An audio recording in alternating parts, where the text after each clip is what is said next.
Okay, as you can see from my image, I kind of appear as an Eastern European intellectual with this beard and this kind of hairstyle, because my topic is about Eastern European intellectuals and how they kind of behaved in the 1960s and how were they important, and I would say why are they important even nowadays. In communism, this connection between state and intellectuals became really powerful. Intellectuals were expected to spearhead the communist revolution and to be the actual bringers of these new changes, and to be, as Stalin put it in the 1920s, to be the engineers of the human soul. I know some stories of my grandparents or another people who tells me, okay, it was really a hard time, or it was fantastic. The communist system believed that they can foresee what is going to happen because they have found this pattern. And Kundera said to them, no, you're stupid. There is no pattern in life. Everything is coincidental. Do you think that art can change the mentality of individuals? I think that there are only a few people that they would pay attention to art, because art is not for the masses. So maybe to these people they could change some things, but I'm not sure if it's possible to change the whole value system of the whole community. Yeah, whole group of people. I think probably if the art is used as propaganda, of course they can change their mind and values. Yeah, I mean, it is, yes. I think it's interesting to think about the fact that you take literature away from the people and it's not available at all, to think about what that impact would have. Because I agree, like very few, like there's a small minority of the population that does look at the literature, so if you took it away from that minority, how it would affect the whole population in general, I think that's interesting. We see a lot of that in Russian history. They needed people to be able to understand the messages given by the regime. If you are not able to understand it, this would basically mean that you cannot support the regime. You need to have a certain level of literacy to be able to understand the propaganda. In the 1950s, there was a huge educational reform in Central and Eastern Europe, aimed exactly at this point, to prepare the people to be ready for propaganda. Мен лично причината беше, защото ми е интересно пропагандното изкуство. Като цяло ми е интересно изкуство, което не е толкова популярно. И темата, която аз искам да работя, е плакатното пропагандно изкуство в Съветския съюз. И аз лично намирам някаква естетика и красота в него и за мен е интересно да го изуча. И да, и това, че не е толкова популярно. Аз за самия стаж разправях от моята преподавателка. По принцип не смея да твърда, че знам толкова много неща за Русия. Далечна тема ми е и се записах на този стаж с мисълта да науча повече неща. Мога да кажа, че имам такива предразсъдъци относно Русия, така че надявам се да науча малко повече неща да... Okay, so first we will start with what is Occupy movement in general. It's an international movement against social and economic inequality. And it's actually how large corporations control the world and undermine democracy. The main goal of the movement is to build a new form of democracy. So the first movement that was seen was Occupy Wall Street in New York City. And this was sparked because of the, like Alexandra mentioned, the 2008 economic crisis and the lack of consequences and social and legal action. So it actually started with a lot of college students and a lot of young people, most of them in their 20s, but by the time the march progressed, the average age was 33, which I guess was a balance between those who were 20 and those who were 40. And so the protesters occupied banks, corporate headquarters, board meetings, and university and college campuses. The main protest was in a park in New York City, and this was actually their third location option, but the city found out ahead of time of where they were going to protest, which is where they have the bull, and they actually closed off those places. Some of their goals included to reduce the influence of corporations in politics, and to balance money distribution, have better jobs, and forgiveness on student loan debt. So I tried to find information about Bulgaria, and it turns out that also in Bulgaria there was a movement that is called Occupy Bulgaria that happened in 2011. Of course, it's inspired by the events in New York and other parts of the world. So this movement, like all social movements, started actually in the social media, in Facebook. Before that, the Arab Spring and things like this also started in Facebook. And they made a Facebook page, which is called Occupy Bulgaria. The page had thousands of likes in a few days. But actually, there were more supporters on the internet than people protesting on the streets. The Occupy movement, or the Nuit debout movement in France, was basically translated into Rise Up at Night, which is Nuit debout, and it happened between February to March 31st of 2016, so that is quite a while after the first Occupy movement in New York. But it really sprung from the same organization, or the same way of organizing as you could find in New York. So it was described as a radical nocturnal sit-ins, which I mean is pretty funny in itself.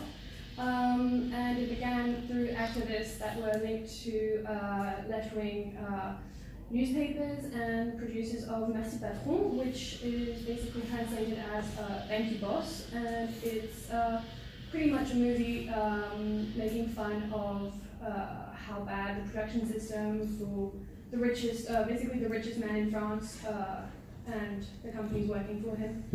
So the way that we are kind of connecting this to Arts&Authority is that this was one of the first movements that that caught momentum and a lot of power through social media.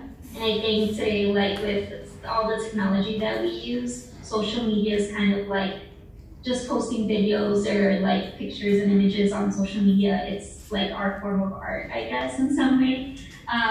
So some of the slogans that were created were hashtag Occupy or Occupy Everything, and like Lucy said, we are the 99%. And we can see that, moving forward, we can see how hashtag Black Lives Matter movement has started, or the Me Too movement, and the Never Again movement, which have also become very popular on social media. And we also made the observation that there is a rise of public discontent, worldwide, and about social justice issues, and social media is becoming the common tool. Hello. Hi. Hi. My name is Andrea, and I'm the department chair of Slavic Studies, and I came to listen to your conversation. And I really like your presentations. I love your comparison, right, about the French movement and the movements elsewhere in Bulgaria and the United States. I really liked, Bobby, what you had to say about the significance of the movement, that it has sparked other movements. But I was here at Connecticut College. We are 2 hours from New York. And I remember watching the Occupy movement very, very closely.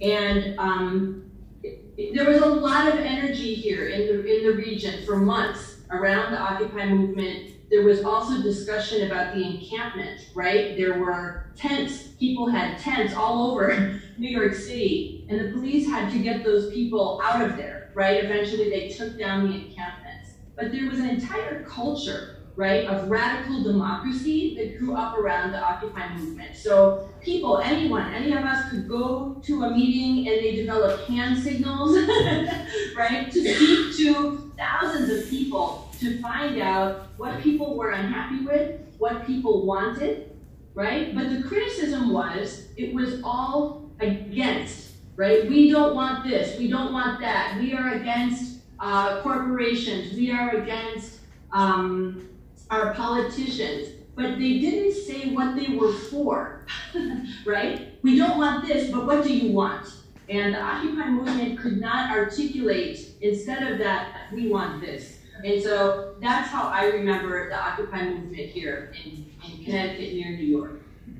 I have a question. Please.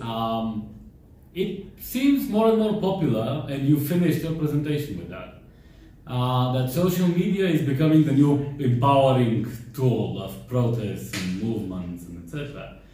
But Bulgarian history, not only with Occupy Bulgaria, later on still has presented was with the case of people actually joining in social media when it comes to protesting and expressing their radical views on what needs to be changed, and then they don't show up on actual protests. And it seems that it still is more important to be on the street in order to make a point rather than simply gather support on social media. What are your reflections on that? Do you see that as a problem? Will it change eventually, or I don't know, what will be the development around this? I'm curious. I think that social media is used only as a platform. So, I mean, because it's so much quicker and easier to share your idea and other people to join. So then you can go to a protest.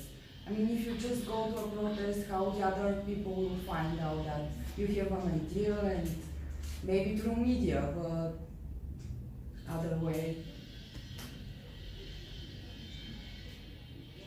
I don't have a solution, I'm asking you. Perhaps also in Bulgaria there isn't enough culture of actually going to protest. For example, I went to the Women's March in Bulgaria, I think last year, and there were perhaps 200 people, and half of them were all foreigners. And so they actually knew what was going to happen, what a protest really was. But the rest of them just came out of guilt, I suppose, and then there were, I think, about 1,000 people who answered online that they would actually come. So I don't think that in Bulgaria there's a lack of really understanding how to protest.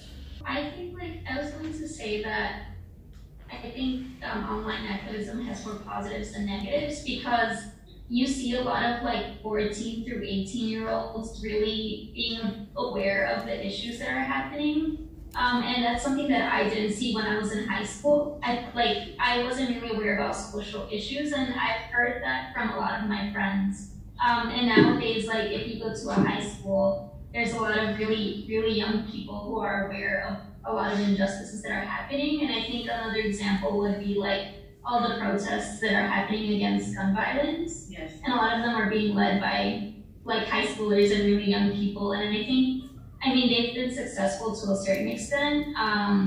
There's been some laws changed in Florida specifically, and we haven't had a national law being implemented or changed, but I think they have been pretty successful.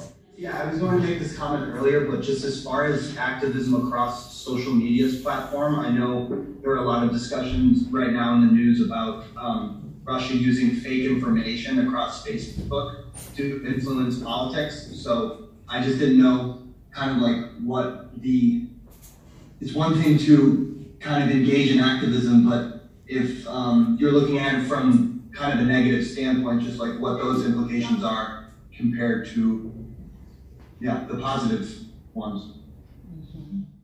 Well, personally, I think that sometimes you need someone who is brave enough to stand, let's say, in front of a crowd that thinks completely different than what you do. Yeah. If it's I don't know, a religious crowd or a more politically inclined crowd or whatever, it doesn't matter in which environment you are at that point. But I think sometimes you really need somebody who just stands up and says what they think is wrong.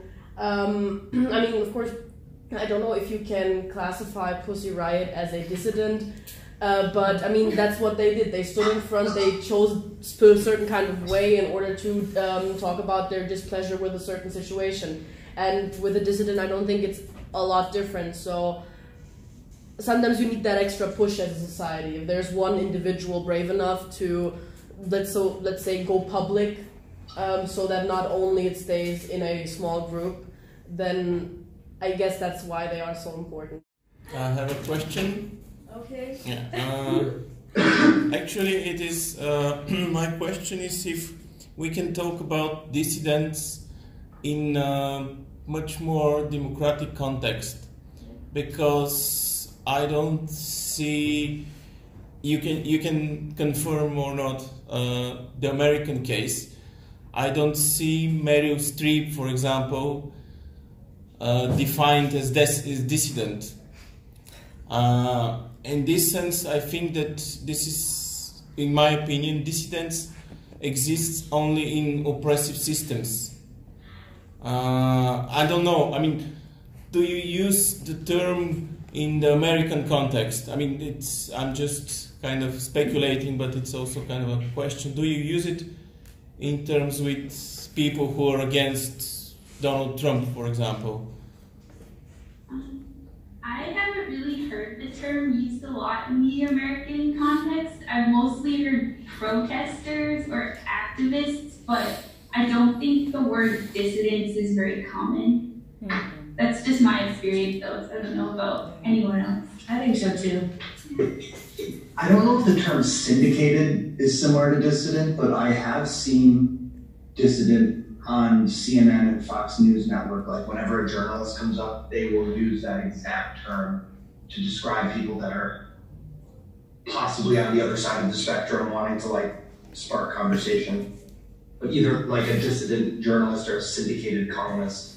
I don't know if that's similar. But I guess that's because the word is loaded with emotion. It has like this, let's say, historical context from Soviet times, like both of them talked about, and now if it's used in certain media outlets or whatever, if you use that term, it's directly sending a message.